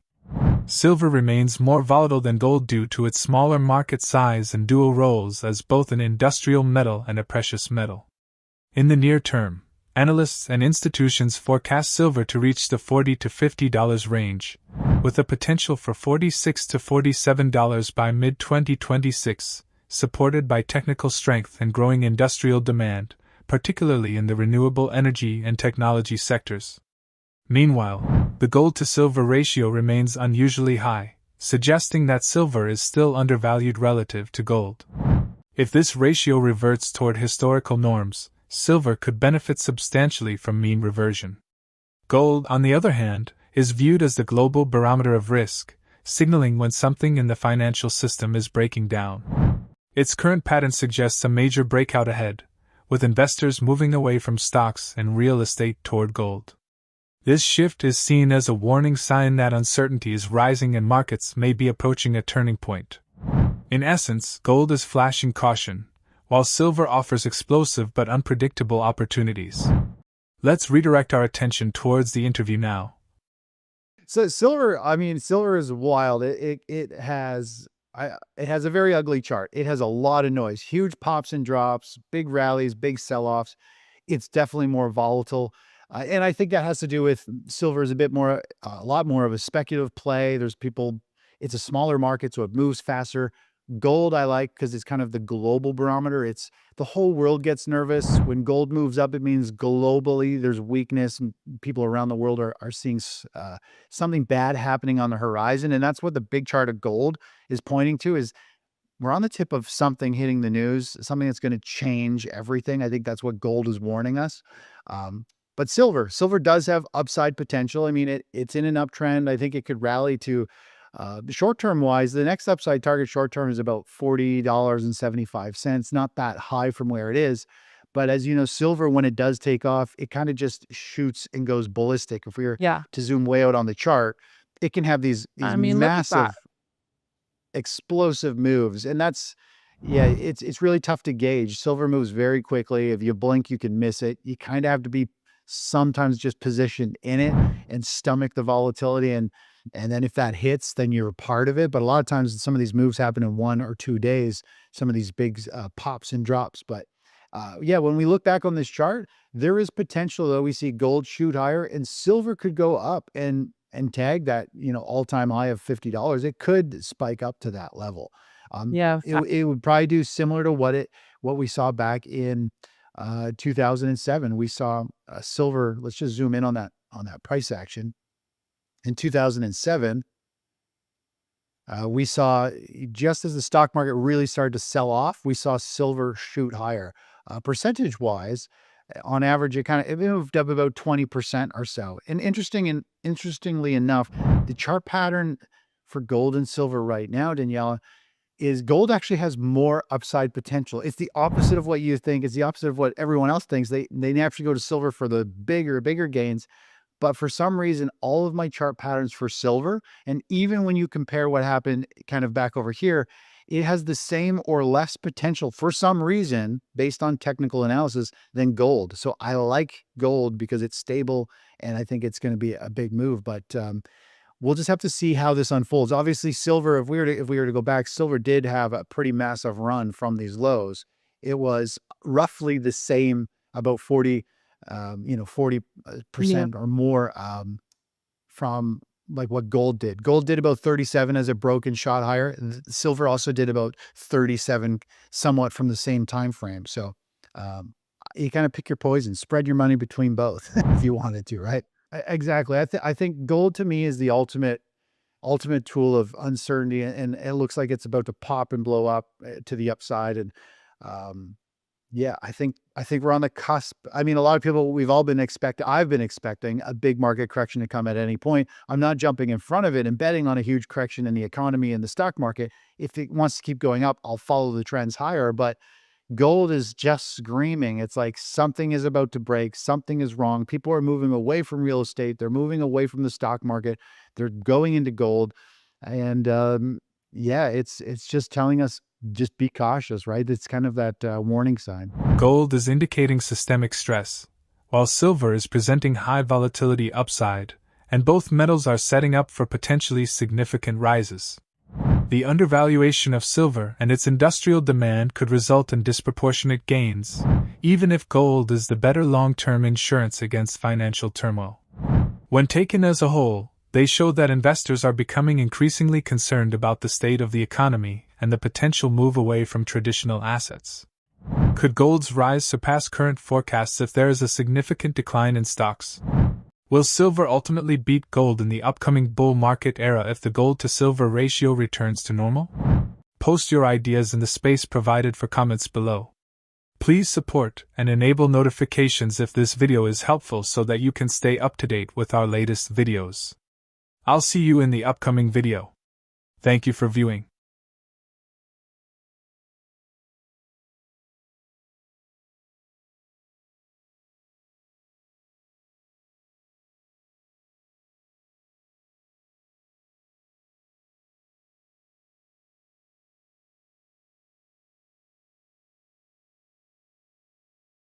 That we're still at above 2.5%, close to 3% in the U.S. inflation, consumer price acceleration rate, and the interest rate has been being cut since 2024. You can see gold is rising because of that, or in tandem with that. So now we are in an environment where, first of all, the Fed is going to cut into accelerating consumer prices, and they're going to cut into an accelerating gold price. That was not the case. This is going to be much worse for the dollar, and it is going to be the end of it because the debt is so much higher now. The end game is coming. It is coming soon. And this time is going to be much worse than 1980 for dollar holders and much better for gold and silver holders because this time the gains of 1980 will be held and exceeded. U.S. inflation remains near 3% while the Fed continues cutting rates, pushing gold higher alongside rising consumer prices. This policy shift is set to hit the dollar hard, given today's much larger debt levels. Analysts warn that endgame is near, worse for dollar holders than in 1980. But far more rewarding for gold and silver investors, as this time gains are expected to be sustained and even surpassed. Rafi Farber, known as the Endgame Investor, is a financial writer, investor, and precious metals analyst. Recalls that back in 1980, the Fed fought inflation by targeting monetary aggregates, money supply growth rather than just consumer prices. With debt to GDP at only 32%, they could hike rates aggressively, eventually taming inflation and stabilizing the dollar. Today, however, debt to GDP is near record highs at around 120%, leaving no room for similar rate hikes. Instead, the Fed is cutting rates into rising consumer prices and a rising gold market. Unlike 1980, this environment signals a much weaker dollar and far stronger prospects for gold and silver, with gains expected to surpass those of the past. Remember to hit the bell symbol and subscribe as we begin the video so you don't miss any updates. If you like the video, please leave a comment below and give us a thumbs up. They wanted. The monetary aggregates is the M1, M2, M3 money supply. This is back at the time when the Fed was actually trying to control inflation in a classic sense. Inflation meaning the amount of dollars over the gold supply, how much the monetary aggregates are actually rising. That is inflation in the classic sense, just as they changed the inflation to the effect of inflation, which is the effect on consumer prices, just as they changed the definition of vaccine to what it was before and what it is since COVID. I'm not going to go into that now, but it's the same kind of Orwellian nonsense. But this is back when the Fed actually was not actually fighting inflation, but trying to control inflation, meaning the actual monetary aggregates, the money supply numbers, not the effect on prices. They didn't care, not that they didn't care. It wasn't their primary goal to change the effect of prices, of consumer prices. They knew that if they attacked the monetary aggregates and controlled the expansion of the monetary aggregates, they would,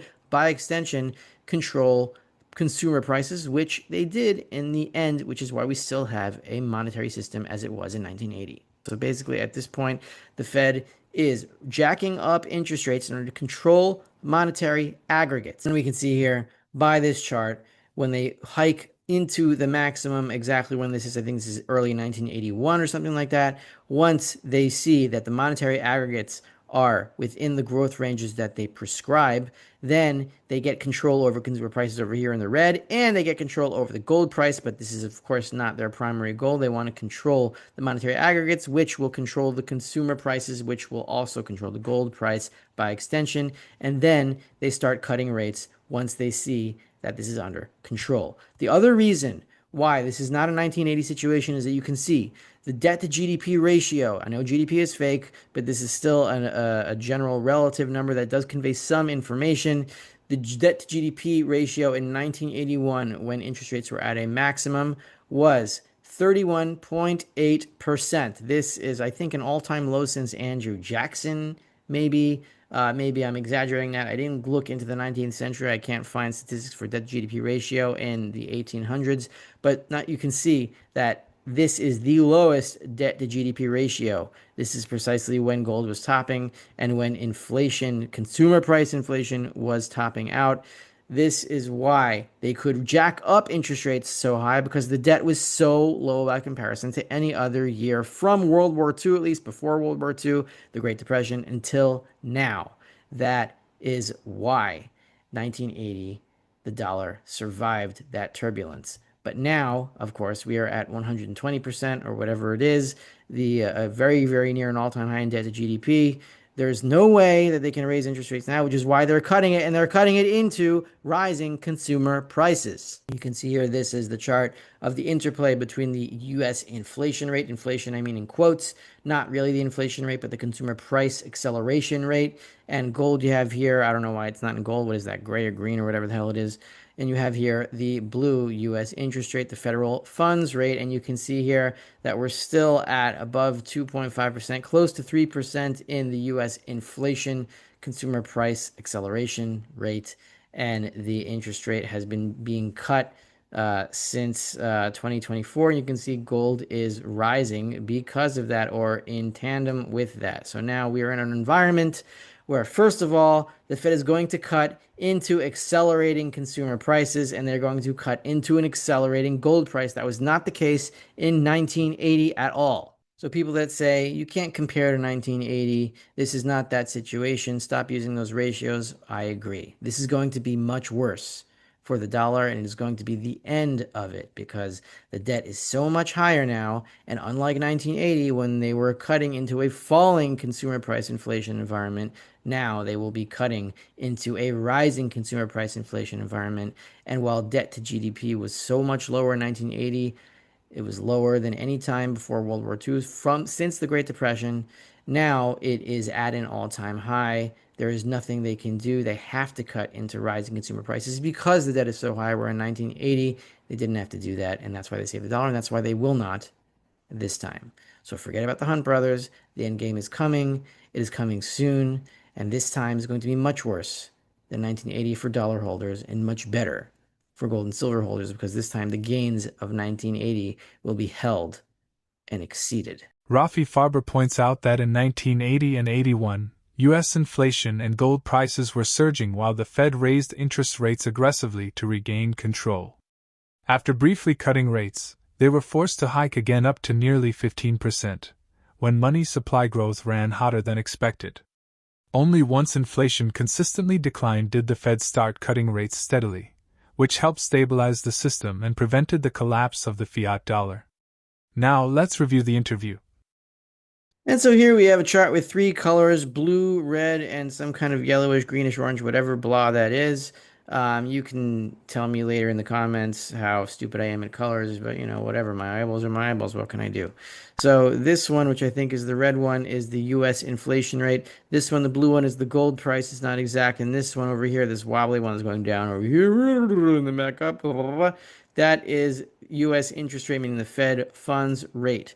Now, what was going on here in 1980? What was going on was that interest rates were going up and up and up and up because the U.S. inflation rate, the inflation in quotes, the inflation rate, meaning consumer prices were rising. They were rising and rising and rising. And so the Fed was raising and raising interest rates, but not quite. We'll go into why not quite. That's not what was happening in the next slide.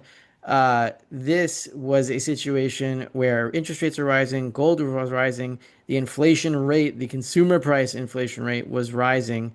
And then you have this period here where they were cut, the interest rates were cut back down here to whatever that is, I think 5%. And then they were jacked right back up to about 13, 14% right here. And we'll see exactly why this was in a second. But you can see here that the Fed was trying to quash consumer prices, not exactly consumer prices, but we'll see why in a second. They were trying to quash something else. And as they were doing that, finally, when they got control of the U.S. inflation rate, when the red line started going down, that is when they consistently started cutting rates over here in this greenish, yellowish, whatever line that is. And you can see here that the gold price was falling with it as well. What I'm trying to say here is that back in 1980 and 1981, the Fed was raising rates, trying to quash consumer prices, and only once they accomplished this goal and they saw that the inflation rate was falling consistently, only then in 1981 did they start cutting rates on a consistent basis as consumer price inflation was falling, as the acceleration in consumer prices were falling. So in other words, the Fed already had control of the inflation rate when they started cutting on a consistent basis. That's what happened in 1980, and that is why, one of the reasons why, the fiat monetary system did not end in that year. This is not really a chart. This is a transcript. I will give you the link in the description below as to exactly where you can find this thing, and it's on page 7 of the PDF that I found it on at the Federal Reserve's website. This is to a staff analysis, says the Federal Reserve Board. The demand for money had been quite strong in recent months because of recovery in economic activity and in nominal GNP, not GDP, GNP, slightly different, had been much larger than anticipated. Growth of transaction balances was projected to slow significantly over the remainder of the year, in part because of the lagged effect on the demand for money or of the sharp rise in interest rates over recent months, and in part because of the apparent weakening of the recovery in activity. In the committee's discussion of policy for the period immediately ahead, the members generally favored pursuit of a sharp reduction in monetary expansion from the rapid pace of recent months.